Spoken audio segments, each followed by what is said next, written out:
Hi guys, so today we're going to be talking about fusion and fission. Now our main objective today is to see how energy is released from an atom.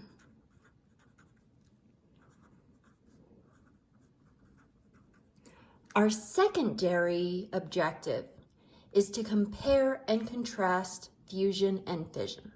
So both of these are nuclear reactions. Both of these produce energy. We want to talk about how they are similar and how they are different, okay? So first we're going to talk about fusion. Now fusion has this base word fuse, okay? And fuse means to melt. So what's happening in a fusion reaction is we're going to have extremely high temperatures and pressures,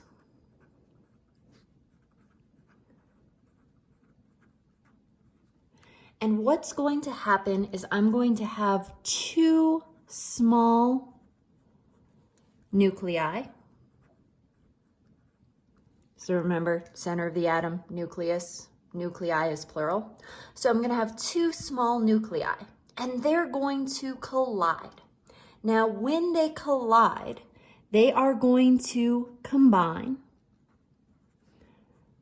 to make one larger nucleus.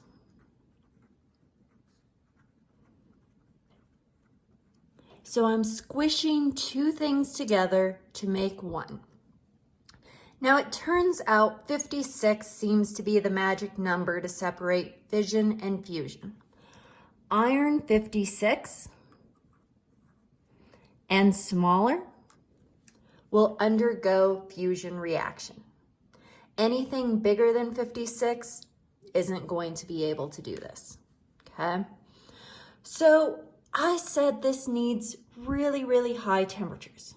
When I say high temperatures, I'm talking about 10 million degrees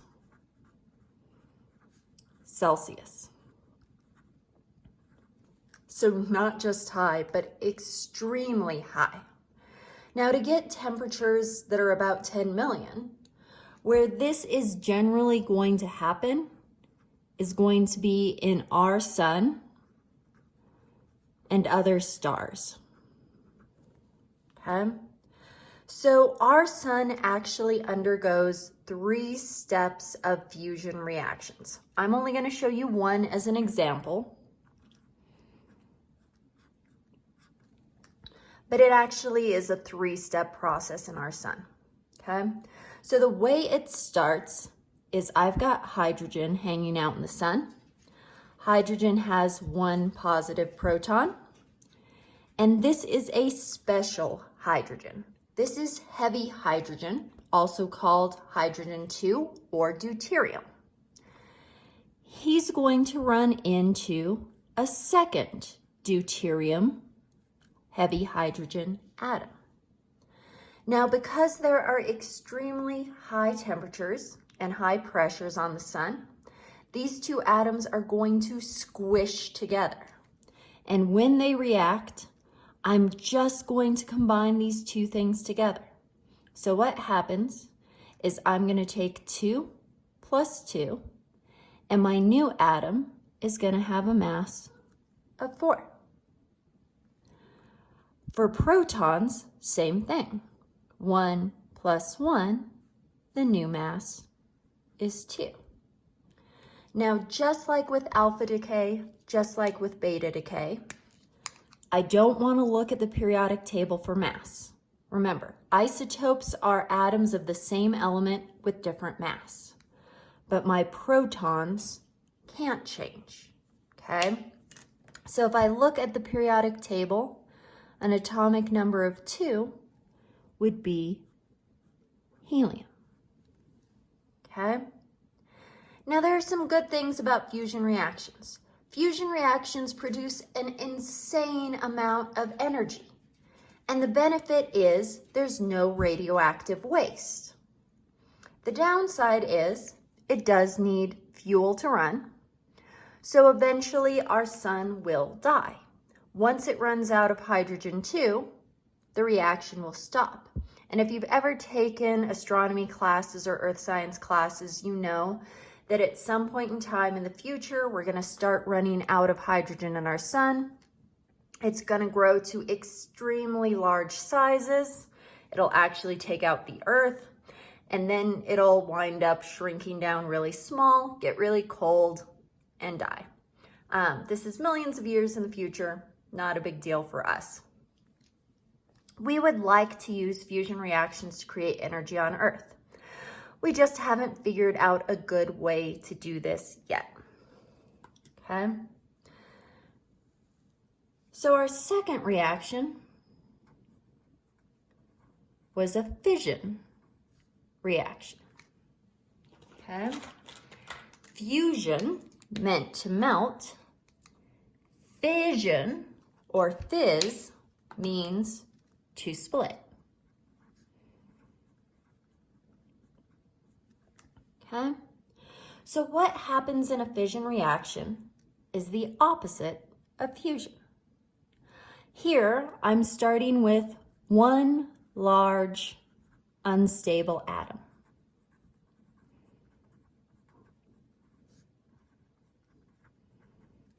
Okay? What's going to happen is I actually hit him with a neutron. When I hit him with a neutron, he is going to split into 2 or more parts and break into smaller, more stable atoms.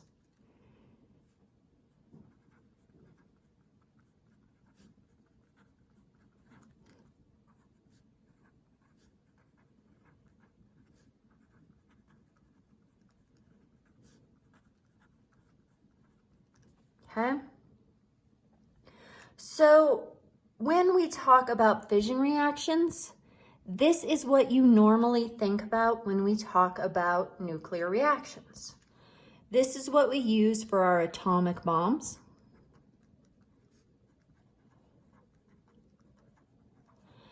This is also what fuels our nuclear power plants.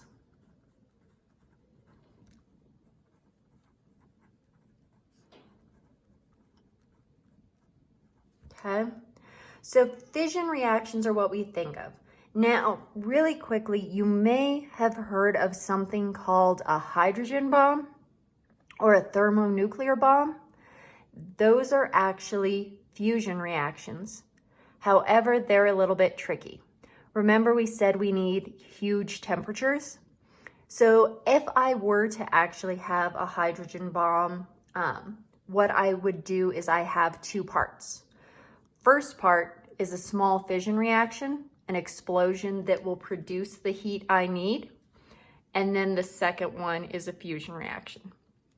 Now, we have tested hydrogen bombs. There are some other countries that have tested hydrogen bombs, but a hydrogen bomb has never actually been used in war. All of the nuclear bombs that you're familiar with are going to be fission bombs. Okay? So here's the way fission works. I've got uranium, and he's big. Remember, 56 was our magic number. Anything bigger than 56 is going to be fusion. So uranium has a mass of 235, and he has an atomic number of 92. Now, most fission reactions don't just happen on their own. We need to do something to make it start. And what I'm going to do to make it start is I'm going to hit it with a neutron.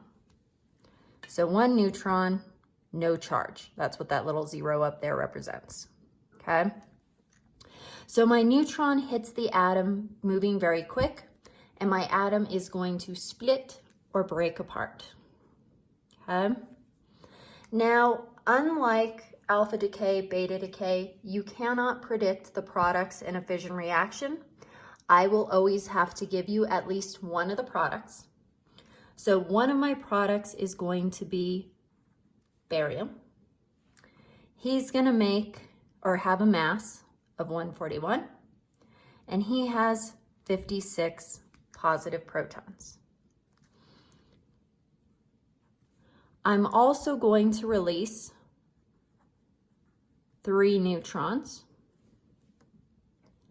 and then it's going to make something else. So here's how we figure out the something else, okay? Everything on the left of my arrow has to be equal to everything on the right of my arrow, okay? Now, atomic numbers are easy. Atomic numbers are exactly like what we did with alpha decay, exactly like what we did with beta decay. I'm just going to subtract. So 92 minus 56, I'm going to get 36.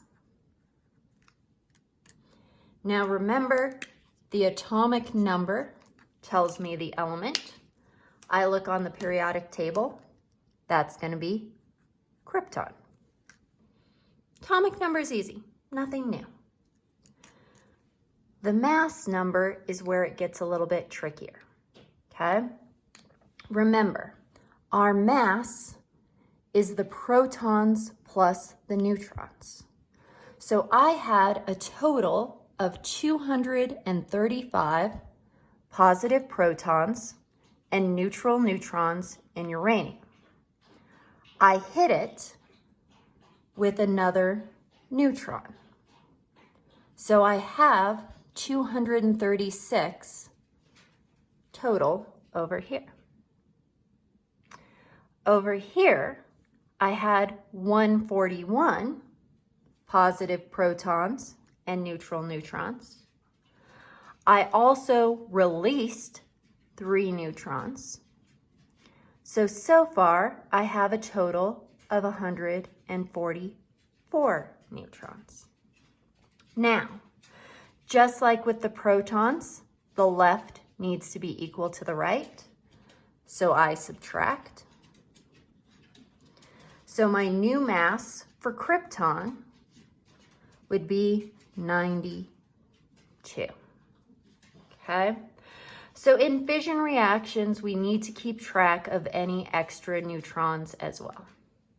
Now, the reason that we care about the neutrons is because these reactions actually occur as a chain reaction. Now, what I mean is I write it as one atom changing. But what actually happens is I have thousands and millions and just a ton of uranium atoms in the container. So my initial neutron hits it, it causes the reaction, and it produces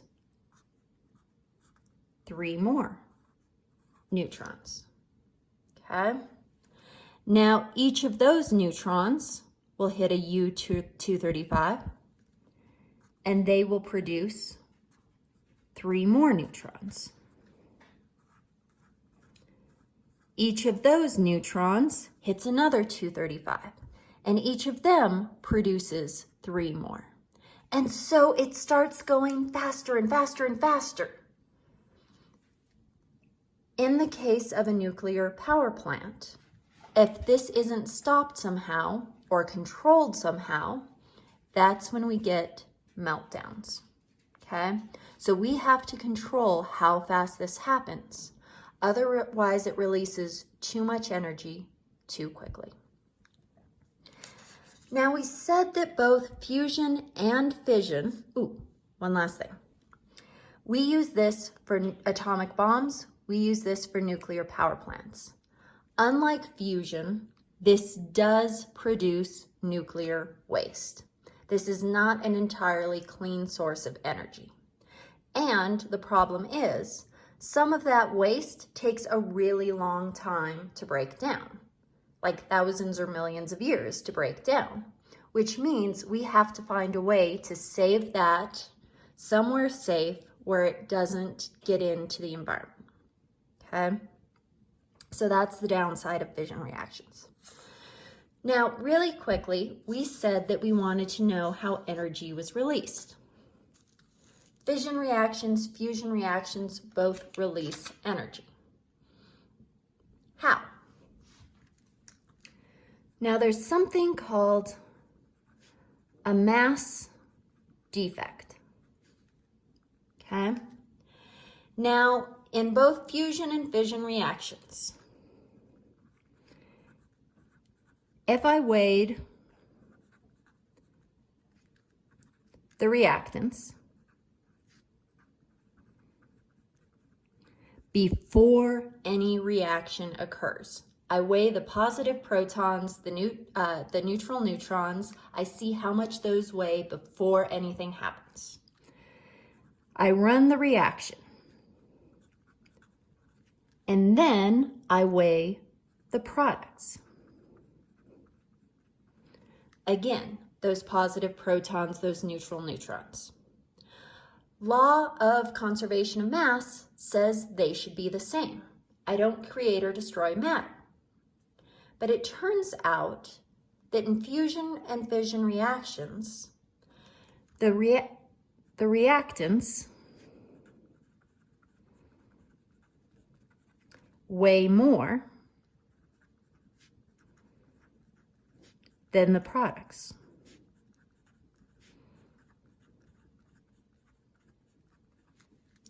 That isn't right. That shouldn't be happening. So Albert Einstein came along and he came up with an equation that attempts to explain what's happening.